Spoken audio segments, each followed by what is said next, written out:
और इस वक्त एक ब्रेकिंग न्यूज आ रही है कि 26 जनवरी को ब्रिटिश प्रधानमंत्री बोरिस जॉनसन भारत नहीं आएंगे। गणतंत्र दिवस के मौके पर वो मुख्य अतिथि के तौर पर उनको इनवाइट किया गया था और उन्होंने इस निमंत्रण को स्वीकार किया था। लेकिन अब ये खबर आई है कि बोरिस जॉनसन इस मौके पर गणतंत्र दिवस पर यहां नहीं आएंगे। अखिलेश हमारे साथ जुड़े हुए हैं, इस पर पूरी जानकारी क्या है अखिलेश? और यूके में हम जानते हैं कि संपूर्ण लॉकडाउन 1.5 महीने के लिए किया गया है। जी बिल्कुल, और शायद यही वजह है जिसके कारण ये फैसला किया गया है यूके के प्रधानमंत्री की ओर से कि आखिरी मौके पर ये जो यात्रा है इसको रद्द करने का निर्णय किया गया है। समाचार एजेंसियों के हवाले से यह खबर आई है। फिलहाल भारत के विदेश मंत्रालय की इस पर कोई टिप्पणी नहीं आई है, न ही यहाँ से कोई इसकी पुष्टि की गई है, लेकिन यह खबर लंदन से आई है जिसमें कि एजेंसियों के हवाले से यह खबर दी गई है। आपको बता दें कि वहाँ पर ब्रिटेन में जिस तरह से नया स्ट्रेन सामने आया है उसके बाद से नई परिस्थितियाँ, नई चुनौतियाँ पैदा हुई हैं। वहाँ पर न सिर्फ लॉकडाउन बढ़ाया गया है बल्कि आप जानती हैं कि भारत और यूके के बीच में जो फ्लाइट्स थी उन्हें रद्द कर दिया गया था, जो कि 8 तारीख से दोबारा शुरू होंगे। लेकिन उनमें भी ये भी शुरुआत में लिमिटेशन है कि जब एक हफ्ते में केवल 5 उड़ानें ही 21 जनवरी तक रहेंगी। और यही सवाल बार बार पूछा जा रहा था कि जब यूके में इतना ज़्यादा इस स्ट्रेन का जोर आ रहा है और वहाँ पर परिस्थितियाँ हालात जो है वो हाथ से बाहर जा रहे हैं, तो ऐसे में क्या वहाँ के प्रधानमंत्री के लिए मुमकिन होगा कि वो भारतीय गणतंत्र दिवस पर मुख्य अतिथि के तौर पर दिल्ली आएँ? अब इस सवाल का जवाब मिल गया है। जो फिलहाल एजेंसियों के हवाले से खबर आई है नगमा, उसमें यह साफ तौर पर कहा गया है कि उन्होंने जो अपनी यात्रा है वो रद्द कर दी है। भारत वो आने वाले थे गणतंत्र दिवस पर, मुख्य अतिथि परेड में वो होने वाले थे।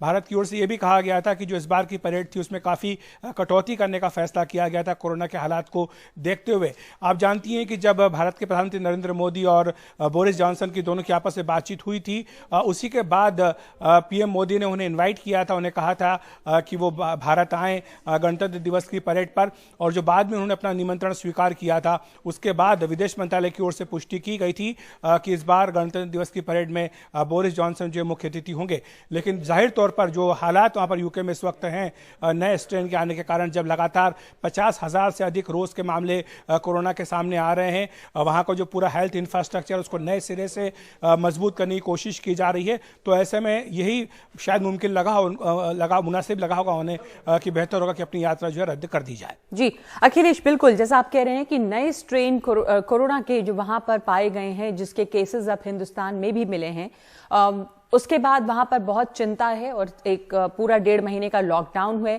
वैसे में अगर बोरिस जॉनसन गणतंत्र दिवस के मौके पर भारत आते तो ये बिल्कुल वाजिब भी नहीं होता, जायज नहीं होता, और काफी उनकी आलोचना इस बारे में भी होती। तो ये इस तरह का, हालांकि भारत और इंग्लैंड के बीच में जिस तरह के रिश्ते हैं वो एक नई दिशा में और आगे बढ़ेंगे और मजबूत होंगे, ये सब उम्मीद की जा रही थी इस दौरे से, बोरिस जॉनसन का ये जो दौरा होना था गणतंत्र दिवस के मौके पर। लेकिन हाँ, ये शायद अभी देखना होगा कि इसके ऊपर भारत सरकार की तरफ से क्या प्रतिक्रिया आती है अखिलेश। लेकिन अपने आप में ये एक बड़ी खबर है कि गणतंत्र दिवस के मुख्य अतिथि के तौर पर बोरिस जॉनसन यहाँ पे नहीं होंगे। ऐसे में क्या होता है अगर कोई पहले इस तरह का हुआ हो, कोई ये घटना ऐसी कि किसी को मुख्य अतिथि के तौर पर किसी देश के प्रधानमंत्री को निमंत्रित किया गया हो और वो नहीं आ पाए, वैसे में फिर क्या दूसरा विकल्प होता है? देखिए, अभी जो खबर आई है 10 डाउनिंग स्ट्रीट, जो कि प्रधानमंत्री का वहाँ पर ब्रिटेन के प्रधानमंत्री का दफ्तर भी है, निवास भी है, वहाँ से ये खबर की पुष्टि हो चुकी है कि बोरिस जॉनसन ने अपना जो भारत दौरा था उसे रद्द कर दिया है।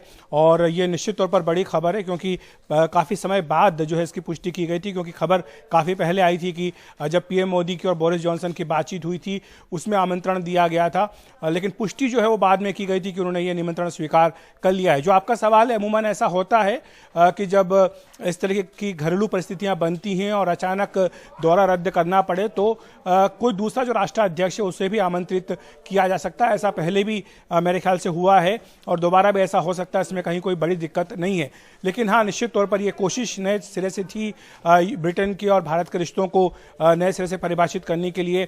1993 में ब्रिटेन के जो तत्कालीन प्रधानमंत्री थे जॉन मेजर, वो भारत आए थे। उसके बाद से दूसरे राष्ट्राध्यक्ष होते ब्रिटेन के जो भारत का दौरा करते गणतंत्र दिवस की परेड के लिए, लेकिन ऐसा अब इस बार नहीं हो पाया है क्योंकि जाहिर सी बात है कि जो घरेलू हालात ब्रिटेन में इस वक्त हैं वो काफ़ी बेकाबू होते दिख रहे हैं। जैसा मैंने कहा है कि 50,000 कम से कम मामले हर रोज़ जिस तरह से सामने आ रहे हैं, उसके बाद दबाव भी उनके ऊपर था और निश्चित तौर पर ये सवाल उठता कि अपने घर के ऐसे हालात को छोड़ करके वो विदेश की यात्रा क्यों कर रहे हैं। तो मुझे लगता है ये एक बड़ा कारण रहा है जिसके चलते ये फैसला किया गया है। जी, धन्यवाद आपका अखिलेश इस जानकारी के लिए। 10 डाउनिंग स्ट्रीट जो कि ब्रिटिश प्रधानमंत्री का निवास है और उनका वहां से भी इस बात की पुष्टि हो चुकी है कि बोरिस जॉनसन यहां पे गणतंत्र दिवस के मौके पर मुख्य अतिथि के तौर पर शामिल नहीं होंगे। 1.5 महीने का नया लॉकडाउन है ब्रिटेन में, नए कोरोना वायरस की जो नए स्ट्रेन है उसको देखते हुए, जिसके उस तेजी से उसका फैलाव हुआ है और उसके बाद ये फैसला लिया गया है। इसलिए पहले जो निमंत्रण स्वीकार किया था बोरिस जॉनसन ने भारत के गणतंत्र दिवस के मौके पर मुख्य अतिथि के तौर पर आने का, वो अब रद्द कर दिया गया है और वो यहाँ पर इस गणतंत्र दिवस के समारोह में शामिल नहीं होंगे।